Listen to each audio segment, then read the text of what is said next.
Sir నమస్కారం sir. నమస్తే sir మరి సంక్రాంతికి స్ట్రేట్ తెలుగు సినిమాలు 5 రిలీజ్ కాబోతున్నాయి సార్.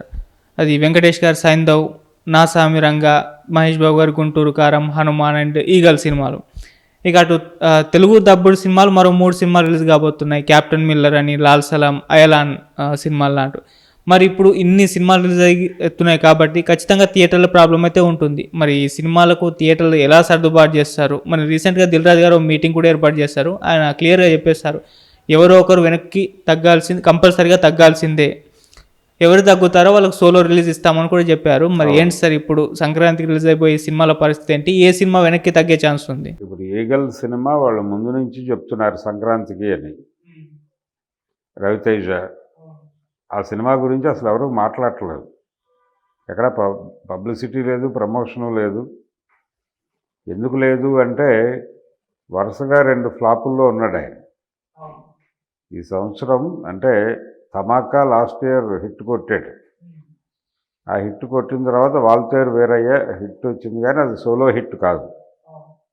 ఆ తర్వాత వచ్చిన 2 సినిమాలు ఇబ్బంది పెట్టినాయి.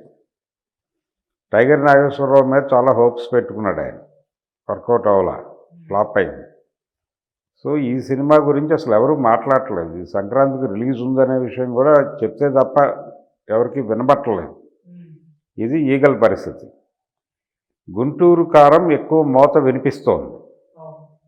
అది సంక్రాంతికి ఎట్టి పరిస్థితుల్లోనూ ఉంటుంది అంటున్నారు. అది ఆల్రెడీ అడ్మిట్ చేశాడు దిల్ రాజు కూడా, గుంటూరు కారం ఉంటుంది అనుకోండి అంటూ మొదలుపెట్టాడు ఆయన. అంతే తప్ప ఈగల్ ప్రస్తావన లేదు అసలు ఆ ప్రెస్ మీట్లో ఎక్కడ. తర్వాత నాగార్జున సినిమా సామిరంగా షూటింగ్ ఇంకా కంప్లీట్ కాల. డిసెంబర్ అయిపోవచ్చింది. రేపు జనవరి ఫస్ట్ వీక్లో కూడా వాళ్ళ షెడ్యూల్ ఉంది. మరి నిజంగా అది సంక్రాంతి బరిలో దింపాలని అయితే నాగార్జున అనుకుంటున్నాడు, కానీ ఎంతవరకు అవుతుంది అనే దానిలో ఇంకా సందేహాలు ఉన్నాయి. వెంకటేష్ సినిమా రెడీ అయిపోయి ఉంది, రవితేజ సినిమా కూడా రెడీ అయ్యే ఉంది. సో ఇప్పుడు రెడీ అయ్యి బరిలో సీరియస్గా నిలబడతాయి అనుకుంటున్న సినిమాలు అయితే గుంటూరు కారం, సైంధవ్, ఈగల్ ఇవి కనిపిస్తున్నాయి. గుంటూరు కారం గ్యారంటీగా ఉంటుంది.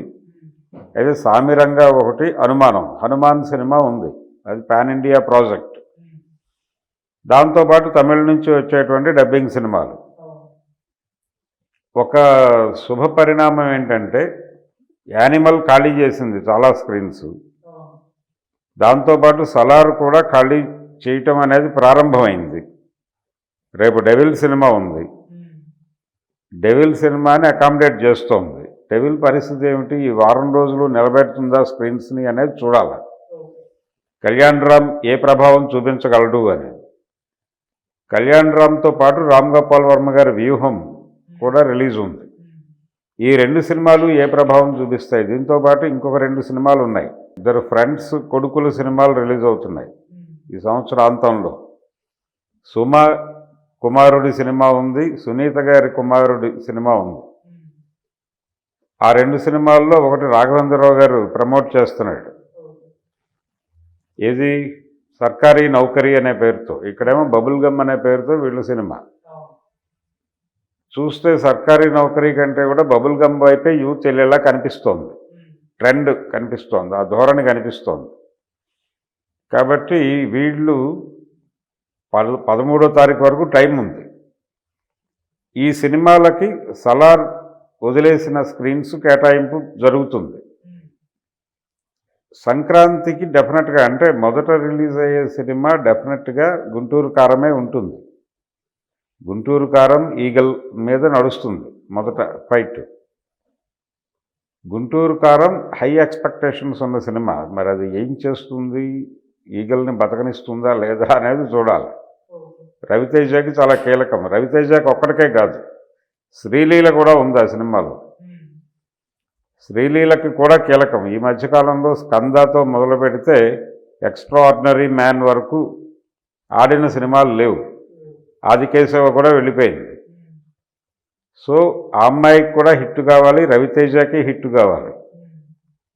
అందుకని ఆ సినిమా హిట్ హీరో హీరోయిన్లకు చాలా కీలకం. ఈగల్కి సంబంధించి వాళ్ళు గుంటూరు కారంతో పోటీ పడుతున్నారు. నాగార్జున సినిమా అనుమానం, వెంకటేష్ సినిమా గ్యారంటీగా ఉంటుంది. దీంతోపాటు రజనీకాంత్ సినిమా వస్తే మధ్యలో రావచ్చు 15వ తారీఖు తర్వాత. అంటే సినిమాకి కనీసం 2 days గ్యాప్ ఉండేలాగా మేనేజ్ చేద్దామనే ప్రయత్నం చేస్తున్నారు ఇప్పుడు. ఈ 2 days గ్యాప్లో హనుమాన్ని వెనక్కి నెట్టే ప్రయత్నం జరుగుతోంది సీరియస్గా. ఇప్పుడు దిల్ రాజు గారి టోటల్ ప్రెస్ మీట్లో ఆయన చెప్పిన విషయం ఏంటంటే హనుమాన్ని వెనక్కి నెట్టుతున్నాం అనేది చెప్పకనే చెప్పాడు ఆయన. వాళ్ళు నన్ను అప్రోచ్ అయ్యారు, నేను సలహా చెప్పాను, పాటిస్తారా పాటించరా అనేది వాళ్ళ ఇష్టం అన్నాడు. ఏ సలహా చెప్పింది కూడా చెప్పలేదు. కానీ ఆయన చెప్పిన విషయం ఏంటంటే బిట్వీన్ ది లైన్స్ అంటారు. ఆ బిట్వీన్ ది లైన్స్ ఏంటంటే మొదట రిలీజ్ అయ్యే సినిమా గుంటూరు కారం అయితే ఈ సీజన్లో చివరి రిలీజ్ అయ్యేటువంటి సినిమాగా హనుమాన్ ఉంటుంది. ఒకవేళ సామిరంగా ఇప్పుడు అకామిడేట్ కాకపోతే, వాళ్ళు షూటింగ్ కాక, లేకపోతే టెక్నికల్ వర్క్స్ కాక, ఇంకా డిఐ చాలా గొడవ ఉంది దానికి, ఇవన్నీ కంప్లీట్ చేసుకుని వాళ్ళు 10 రోజుల్లో హడావిడిగా పుష్ చేసి సినిమాని తీసుకొస్తారా? పైగా ఫ్లాపుల్లో ఉన్నాడు నాగార్జున. ఈ ఫ్లాపుల్లో నుంచి బయటపడటం కోసం చేస్తున్న సినిమా, దాన్ని ఇంత హడావిడిగా హ్యాక్టింగ్ షెడ్యూల్లో చేస్తే ఇబ్బంది అవుతుంది. అందుకని ఇప్పుడు దిల్ రాజు గారు ప్రకటించిన సోలో రిలీజ్ స్కీమ్ ఉంది. ఈ సోలో రిలీజ్ స్కీమ్కి అట్రాక్ట్ అయ్యేలాగా ఇక్కడ అంగీకరించి సామిరంగా సోలో రిలీజ్కి ప్లాన్ చేస్తే చేయొచ్చు. ఆయనే చెప్పినట్టుగా జనవరి 26 డేట్ ఖాళీ ఉంది కదా అన్నాడు, రిపబ్లిక్ డే. ఇప్పుడు ఇంకొక విచిత్రమైన పరిస్థితి ఏంటంటే ఏ హీరో కూడా వితౌట్ సీజన్ సినిమా రిలీజ్ చేసి హిట్ కొట్టే మూడ్లోనూ శక్తి సామర్థ్యాలతోనూ లేరు. ఏ హీరో అయినా కానీ ఏదో ఒక సీజన్ ఆశ్రయిస్తున్నారు. అది సంక్రాంతి సీజనా, లేకపోతే దసరా సీజనా, సమ్మర్ సీజనా, ఈ గొడవే. అంటే పిల్లలకి సెలవులు ఉన్నప్పుడే సినిమాలు రిలీజ్ చేసుకుని దీపం ఉండగానే ఇల్లు చక్కబెట్టుకుందాం అనే తాపత్రయం తప్ప, మన సినిమా వేస్తే పిల్లలు స్కూల్ ఎగ్గొట్టి వస్తారు అనే కాన్ఫిడెన్స్ కనపట్ల ఏ హీరోకి. ఈసారి సంక్రాంతికి నిజానికి పెద్ద పెద్ద హీరోలు ఎవరూ లేరు, ఒక్క మహేష్ బాబు తప్ప. వెంకటేష్ వింటేజ్ హీరో, ఆయన 75వ సినిమా, ఆయనకు చాలా కీలకమైన సినిమా. అందుకని మ్యాక్సిమం హనుమాన్ వెనక్కెడుతుంది. సీజన్ వచ్చేసి గుంటూరు కారంతో మొదలై హనుమాన్తో ముగుస్తుంది. సామిరంగా సినిమా మ్యాక్సిమం జనవరి 26కి వెళ్ళే ఛాన్సెస్ ఉన్నాయి. లేదు ఒకవేళ ఊపి వేగం పెంచేసి స్టూడియో మొత్తం మన దగ్గరే ఉంది కదా అని ఆయన ఆవేశపడి సంక్రాంతికి కూడా పెట్టచ్చు. సంక్రాంతికి పెడితే ఆ సినిమా పరిస్థితి ఏంటనే చూడాలి. అంటే పండగకి ఆ కెపాసిటీ ఉంటుంది, 5-6 సినిమాలని మోసే కెపాసిటీ ఉంటుంది. ఆ ధైర్యంతో ఈ సీజన్ని యాప్ చేసుకుంటారు ఎవరైనా. అలా రిలీజ్ అయిన సినిమాలు అనేకం ఉన్నాయి. అలా రిలీజ్ అయ్యి హోరాహోరీ దెబ్బలాడుకున్న సినిమాలు ఉన్నాయి. 1977 సంక్రాంతికి దానవేర సూరకర్ణ రిలీజ్ అయింది, రామారావు గారిది. దానికి అటు ఇటుగా కురుక్షేత్రం రిలీజ్ అయింది ఒకరోజు తేడాలో. కురుక్షేత్రం చాలా భారీ సినిమా, విపరీతంగా ఖర్చు పెట్టి తీశారు. ఇదేమో ఏకపాత్రాభినయం సినిమా కర్ణ. వాళ్ళు 40 లక్షల పైన ఖర్చు పెడితే ఈయన 15 లక్షల్లో చుట్టేశాడు దానవేర సూరకర్ణ. రెండు సంక్రాంతికే రిలీజ్ అయినాయి. సంక్రాంతికి వాంటెడ్గా రిలీజ్ చేశారు. అది ₹1 సినిమా అయింది, ఇది ఫ్లాప్ అయింది. దానవేర సూరకర్ణ ఏమో హిట్ అయ్యి ఫస్ట్ రిలీజ్లో 1 కోటి, సెకండ్ రిలీజ్లో 1 కోటి, 2 కోట్లు కలెక్ట్ చేసింది ఆ సినిమా. ఇది ఫ్లాప్ అయి అలా ఆగిపోయింది. ఇలాంటి ప్రమాదాలు కూడా జరుగుతాయి సంక్రాంతి సందర్భంగా. 5 హీరోలు సినిమాలు రిలీజ్ అయిన సందర్భాలు కూడా ఉన్నాయి అనేకం. 1980లో 5 హీరోల సినిమాలు వచ్చినాయి. అప్పటికి ఉనికిలో ఉన్న 5 హీరోల సినిమాలు సంక్రాంతికి ఒకే 2 రోజుల తేడాలో రిలీజ్ అయినాయి.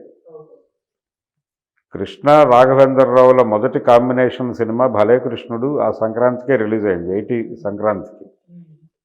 అది జనం రిజెక్ట్ చేశారు, సినిమా ఫ్లాప్ అయింది. అది వాళ్ళిద్దరు కాంబినేషన్ మొదటి సినిమా అది.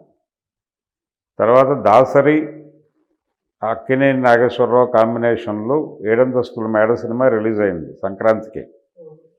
అది హిట్టు. అంటే నాగేశ్వరరావు గారికి దాదాపు 2.5 సంవత్సరాల తర్వాత వచ్చిన హిట్ అది. ఆలు మగలు తర్వాత ఒక్క సినిమా కూడా నిలబడి 4 వారాలు ఆడలేదు. అయిపోయింది నాగేశ్వరరావు పని, ఇంటికి వెళ్ళిపోతున్నాడు అన్నారు. ఆ టైంలో 80 సంక్రాంతికి రిలీజ్ అయిన ఏడంతస్తుల మేడ 100 రోజులు ఆడి నిలబెట్టింది ఆయన్ని. దాసరి గారు చివరి వరకు అదే చెప్పుకునేవాడు, ఫ్లాపులతో ఇంటికి వెళ్ళిపోయే హీరోని నిలబెట్టిన ఘనత నాది అని చెప్పుకునేవాడు. అప్పటికి హిట్టుల్లో స్వింగ్లో ఉన్నటువంటి రామారావు గారి ఛాలెంజ్ రాముడు కూడా సంక్రాంతికి రిలీజ్ అయింది. ఛాలెంజ్ రాముడు ఓపెనింగ్స్ విపరీతంగా రాబట్టింది. అంటే మొదటి వారమే ప్రాఫిట్లోకి వెళ్ళిపోయింది ఆ సినిమా.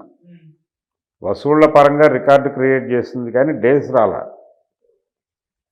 డేస్ రన్నింగ్ వచ్చేసి ఏడంతస్తుల మేడకి రన్ వచ్చింది. ఛాలెంజ్ రాముడికి ఎక్కువ డబ్బులు వచ్చాయి.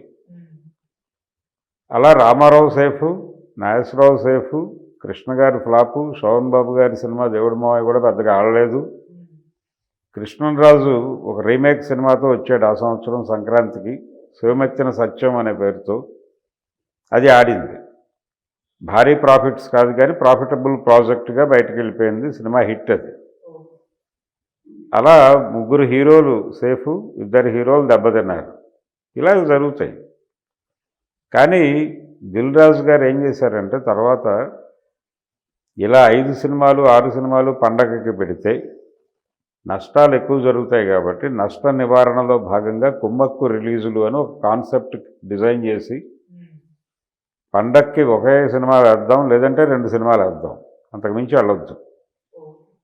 ఈ కుమ్మక్కు రిలీజులు కాన్సెప్ట్ మొదలుపెట్టినప్పుడు ఒక సినిమానే వేసేవాళ్ళు. మొత్తం దేశంలో ఉన్న అన్ని థియేటర్లోనూ ఆ ఒక్క సినిమాయే ఆడుతుంది. ఆడియన్స్కి ఆప్షన్ ఉండదు. సినిమా చూడాలనుకున్న ప్రతి తెలుగువాడు ఆ సినిమాయే చూడాలి. అలా ఆడియన్స్కి ఆప్షన్ లేకుండా డబ్బులు వసూలు చేసేసి జేబులు కొట్టడం అయిపోయిన తర్వాత ఇంకొక హీరో సినిమా వేద్దాం అన్న పద్ధతిలో వెళ్ళారు. ఇది ఎక్కడి దాకా నడిచింది? దూకుడు, ఊసరవెల్లి వరకు నడిచింది. ఆ 2 సినిమాలు మళ్ళీ పోటీగానే రిలీజ్ అయినాయి, ఒకదాని మీద ఒకటి. దూకుడు ఎడ్జ్ తీసుకుంది, ఊసరవెల్లి ఫ్లాప్ అయింది. అక్కడి నుంచి 2 సినిమాల మీద వెళ్దామనే మూడ్లోకి టర్న్ అయింది ఇండస్ట్రీ. ఇప్పటికీ అదే ధోరణిలో ఉన్నాడు ఆయన. 2, 3 సినిమాలతో ఈ సీజన్ చుట్టేస్తే మిగిలిన సినిమాలు నెక్స్ట్ సీజన్కి పెట్టుకుంటే బెటర్ కదా అని ఆయన మనసులో మాట. 3 సినిమాలని, కానీ 3తో ఆగేదిలా కనిపించట్లేదు. 4 వరకు వెళ్ళేలా ఉంది సినిమాలు. 4, 5 వరకు రిలీజ్ ఉంటాయి. డబ్బింగ్తో కలుపుకుని చెప్తున్నాను నేను. తమిళ నుంచి వచ్చే రజనీకాంత్ సినిమాలు వీటితో సహా కలిపి మ్యాక్సిమం 5 వరకు వెళ్ళొచ్చు. దీనిలో గుంటూరు కారం guarantee, Saindhav guarantee, Hanuman guarantee, eagle guarantee. ఏదైనా రిలీజ్ ఉంటే ఒక తమిళ సినిమా ఉంటుంది. ఈ 5 సినిమాల మీదుగా సీజన్ నడిపేస్తారు. ఓపెనింగ్ గుంటూరు కారం, ఎండింగ్ హనుమాన్. ఇది సెటప్. చూద్దాం వీళ్ళల్లో ఎవరు సక్సెస్ అవుతారో చూద్దాం.